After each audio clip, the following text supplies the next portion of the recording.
Hello everybody, this is C Navneet from Naveen classes Kolkata. और अब हम OMFSM के गुरु ज्ञान को डिस्कस करने वाले हैं। और वो 3 बातें जो मैंने हर गुरु ज्ञान में कही है कि इंपॉर्टेंट टॉपिक्स क्या है, एग्जाम से पहले वाले दिन क्या पढ़ाई करनी है, कैसे पढ़ाई करनी है, किस ऑर्डर में पढ़ाई करनी है और एग्जाम में अटेम्प्ट कैसे करना है। प्लीज वीडियो को लास्ट तक देखिएगा। और इस गुरु ज्ञान के साथ मैंने अपने चारों गुरु ज्ञान को रिकॉर्ड कर लिया है। तो सबसे पहले इंपॉर्टेंट टॉपिक्स में अगर बात किया जाए तो मैं चैप्टर वाइज जाऊंगा और आपको बहुत डिटेल में बताने वाला हूं, क्योंकि OMSM का सिलेबस बहुत वास्ट है, बहुत बड़ा है। तो उसको कैसे आप इंपॉर्टेंट वाइज एक्सट्रैक्ट कर सकते हैं, पूरा बात ध्यान से सुनिएगा। टॉपिक नंबर 1, चैप्टर नंबर 1 में इंट्रोडक्शन टू OM में रीसेंट ट्रेंड्स इन OM और OM वर्सेज वो जो PM वाला बात था अपना, प्रोडक्शन मैनेजमेंट वाला बात, ये बहुत इंपॉर्टेंट है और ये थ्योरी है। कोशिश करेंगे हम इसको बाद में पढ़ने का, बट मैं इंपॉर्टेंट टॉपिक्स अभी एक साथ बता रहा हूं, पढ़ना कैसे वो मैं बाद में बताऊंगा। डिमांड फोरकास्टिंग में टाइम सीरीज का सम्स और कैजुअल रिलेशनशिप का सम्स एक एक प्रैक्टिस कर लीजिएगा। लेआउट में फैक्टर्स इन्फ्लुएंसिंग लेआउट का थ्योरी टॉपिक और आप प्रैक्टिकल सम्स जरूर प्रैक्टिस करके जाइएगा। MRP में आपका MRP का ऑब्जेक्टिव्स और फिर MRP 1 टू MRP 2 वाला जो कन्वर्जन था वो वाले थ्योरी वाले पार्ट में बात कीजिएगा। ये दोनों भी थ्योरेटिकल टॉपिक है। EBQ में ऑप्टिमम EBQ निकालना, जो कि एक प्रैक्टिकल सम्स होता है, बस वो एक बार देख लीजिएगा और ऑलरेडी आपका आगे जाके कॉस्ट में भी काम आएगा वाला पार्ट, तो एक बार बस फटाफट पढ़ लीजिएगा, ज्यादा इंपॉर्टेंट नहीं है यहाँ। फिर भी अगर कुछ इंपॉर्टेंट है तो वो ये OS और कंट्रोल सिस्टम में बात किया जाए तो पूरा थ्योरी है और इसमें PLC यानी product life cycle, PVLF matrix और stages of design thinking theory के लिए इंपॉर्टेंट है, जिसमें मेरे को लगता है इस बार स्टेजेस ऑफ डिजाइन थिंकिंग ज्यादा इंपॉर्टेंट है। उसके बाद चैप्टर नंबर 4 जो कि बहुत प्रैक्टिकल है, थ्योरी आने का चांस बहुत कम है, फिर भी अगर आता है तो मैंने उसका एक थ्योरी टॉपिक दिया है, functions and limitations of OR यानी ऑपरेशनल रिसर्च। LLP का 2 सम्स प्रैक्टिस करिएगा, ट्रांसपोर्टेशन का 2 सम्स, वैम्प का, और असाइनमेंट का सम्स बड़ा सिंपल होता है, एक सम्स भी प्रैक्टिस करेंगे हो जाएगा। क्यूइंग मॉडल में आप जरूर से जरूर सीक्वेंसिंग को थोड़ा कम ध्यान देके क्यूइंग मॉडल का पॉइजन डिस्ट्रीब्यूशन वाला सम्स जरूर बना के जाइएगा। और सिमुलेशन में रैंडम नंबर्स का जो वो इन आउट टाइम वाला सवाल होता है जनरली, या तो पेट्रोल पंप या तो डॉक्टर वाला, वो एक बना के जाइएगा। प्रोडक्टिव मैनेजमेंट जो कि चैप्टर नंबर 5 है, वो अगेन थ्योरी है और उसमें फिर भी थोड़ा बहुत जो प्रैक्टिकल है उसके सम जरूर प्रैक्टिस कीजिएगा। कई बार 3 से 4 नंबर का पूछ लेता है प्रोडक्टिविटी और एफिशिएंसी के ऊपर, वो एब्सेंटिज्म वगैरह वगैरह रेशियो निकालना। और स्टैंडर्ड्स के जो नंबर्स है 9000 वाले, वो सीरीज जरूर याद करके जाइएगा, वो बहुत इंपॉर्टेंट है। प्रोडक्ट मैनेजमेंट में आप देखा जाए तो PERT CPM वाला सम्स में CPM is not that important, PERT के sums diagram banana, network diagram is very important, वो जरूर करके जाइएगा। और इकोनॉमिक मैनेजमेंट में जरूर से जरूर सम्स प्रैक्टिस कीजिएगा, प्रिवेंटिव मैनेजमेंट का अलग, और फिर वो जो ग्रुप और सिंगल स्पेयर पार्ट रिप्लेसमेंट का सम्स है वो। अब बात करते हैं SM को लेके। तो SM में इंट्रोडक्शन टू SM को जब आप पढ़ोगे उसमें 3 टॉपिक बहुत इंपॉर्टेंट है। Objectives of SM, goal, objective और विजन और मिशन में डिफरेंस, और स्मार्ट और जो फास्ट फ्रेमवर्क जो कि शॉर्ट फॉर्म्स है, वो जरूर उसका पूरा डिटेल पढ़ के जाइएगा।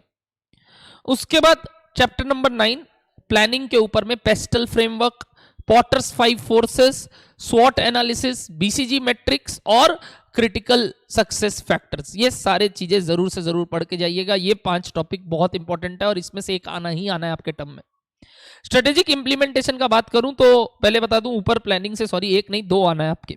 स्ट्रेटेजिक इंप्लीमेंटेशन में सिर्फ 3 टॉपिक ज्यादा इंपॉर्टेंट है और वो है डिजाइनिंग टेस्ट, SBU और गोल कॉन्ग्रुएंसी। अदर देन दैट वो सबका जो स्ट्रेटेजी था, HR मैनेजमेंट, सबका सबका सबका छोटा छोटा छोटा, वो एक बार रीड करिएगा। प्रोडक्टिविटी क्या स्ट्रेटेजी बनाता है ये वो, और वो खुद से लिखने लायक टॉपिक है, तो उसमें ज्यादा लोड लेने का बात नहीं है, याद करने वाली ये 3 टॉपिक है। डिजिटल स्ट्रेटजी में अगर बात करें तो लीस्ट इंपॉर्टेंट चैप्टर, और फिर भी अगर करना है तो बिग डेटा बोल के डेफिनेशन और उसका जो बातें हैं वो पढ़ना है आपको। क्लाउड कंप्यूटेशन यानी क्लाउड कंप्यूटिंग वाला बात वो पढ़ना है। आर्टिफिशियल इंटेलिजेंस वाला टॉपिक पढ़ना है और एक ब्लॉकचेन वाला कंसेप्ट जरूर पढ़ के जाइएगा। बस इतना करने से हो जाएगा। एग्जाम से पहले वाले दिन आप जब अपना पहला ग्रुप 1 का एग्जाम लॉ दे के आओगे तब आपका अगला ग्रुप 2 का पहला एग्जाम ओएमएसएम होता है। और जो लोग सिर्फ ग्रुप 2 दे रहे हैं उसके लिए तो बहुत टाइम है, क्योंकि वो पहला एग्जाम ही ओएमएसएम देने वाले हैं। तो उनके लिए जो टाइम है उनका तो कोई कदर ही नहीं है। उनको तो भाई ऐसा है कि भाई टाइम तो बहुत है, तो भाई बहुत चीज पढ़ सकते हैं।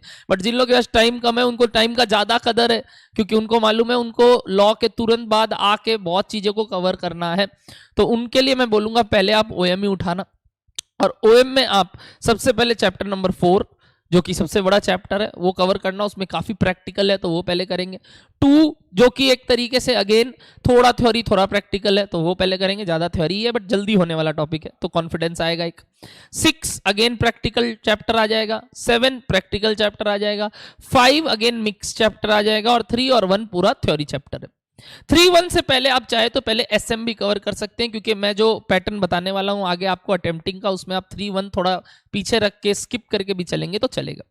और अगर मैं बात करूं एसएम का तो एसएम में 9 पहले, 10 फिर 8 फिर 11, इसी सीक्वेंस में पढ़िएगा।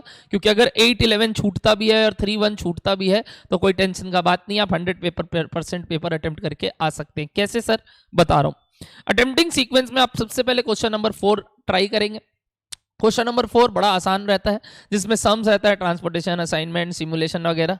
क्वेश्चन नंबर 5 अगला आप ट्राई करेंगे पर्ट सीपीएम और इकोनॉमीज ऑफ मेंटेनेंस के ऊपर। फिर आप क्वेश्चन नंबर 3 करेंगे जिसमें अगेन आपको बाकी के सवाल ट्रांसपोर्टेशन या असाइनमेंट या सिमुलेशन या फिर क्यूइंग मॉडल या फिर इन सब चीज के ऊपर रहता है। और जनरली उस क्वेश्चन में इसका नहीं देके डिमांड फोरकास्टिंग आने का चांस सबसे ज्यादा है। और 3 में क्या होता है, एक छोटा सा 7 नंबर का थ्योरी भी दे सकता है तो वो जरूर करिएगा।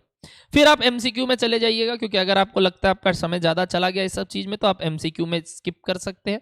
और अब आपको बाय डिफॉल्ट एसएम अटेम्प्ट करना है इधर। और एसएम में आप क्वेश्चन नंबर 7 और 8 कीजिएगा, क्योंकि 6 नंबर क्वेश्चन में चैप्टर नंबर 8 यानी कि इंट्रोडक्शन और चैप्टर नंबर 10 का एक 7-7 नंबर का रहता है, 10 नहीं सॉरी 11 का डिजिटल वाला, जो कि आप स्किप कर सकते हो। यानी अगर आप 2 चैप्टर पढ़ के जाते हो एसएम में विच इज चैप्टर नंबर 10 और 11, तो सॉरी 8 और 10 नहीं, मैं भूल से बोल दिया, 9 और 10 यानी कि प्लानिंग और इंप्लीमेंटेशन, तो आपका काम हो जाएगा। क्योंकि 7 नंबर पूरा का पूरा प्लानिंग के ऊपर रहेगा और 8 नंबर पूरा का पूरा इंप्लीमेंटेशन के ऊपर रहेगा। बाय चांस इंप्लीमेंटेशन वाला टॉपिक आपको ना आता हो तो आई विल प्रेफर आप क्वेश्चन नंबर 1 करें, जो ओएम का थ्योरी वाला पार्ट है, जो कि मैंने चैप्टर नंबर 3 और 1 बताया।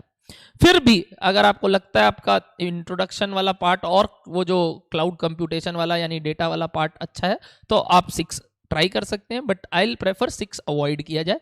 हाँ, बट अगर कोई भी प्रैक्टिकल टॉपिक आपका स्ट्रांग नहीं है, आपको पर्ट सीपीएम बिल्कुल नहीं आता, आपको मेंटेनेंस वाले सम्स बिल्कुल नहीं आते, तब तो भाई आपको थ्योरी बहुत अच्छा करके जाना पड़ेगा। तो this was from my side guys, और all the best for your exams. आप मार्वलस नंबर से पास हो। प्रिसीशन रखना एग्जाम हॉल में, प्लीज टू द पॉइंट लिखना, इधर उधर की बातें मत करना और ट्राई करना टाइमली सिलेबस को और पेपर को कंप्लीट करो। All the best from my side guys. और आप लोग सबको एग्जाम्स के बाद ज़रूर मिलना चाहूँगा और पूछना चाहूँगा कि कैसा लगा आपको ये सारा सीरीज़ और आपको ये कितना बेनिफिट दिया। प्लीज़ अगर हो सके तो लाइक कमेंट ज़रूर कीजिए, बस एक छोटा सा लाइक भी हमें बहुत मोटिवेशन देता है आपका। और तो और कमेंट तो वही बिल्कुल थैंक यू लिखने में बड़ा मज़ा आता है जब देखते हैं आप लोग का कि यार इतना लोग हम लोग को मोटिवेट कर रहे हैं कि नहीं सर अच्छा था, काम का बात बताए और टू दी पॉइंट रखा गया है इस वीडियो को। Thank you so much everybody, tata bye bye.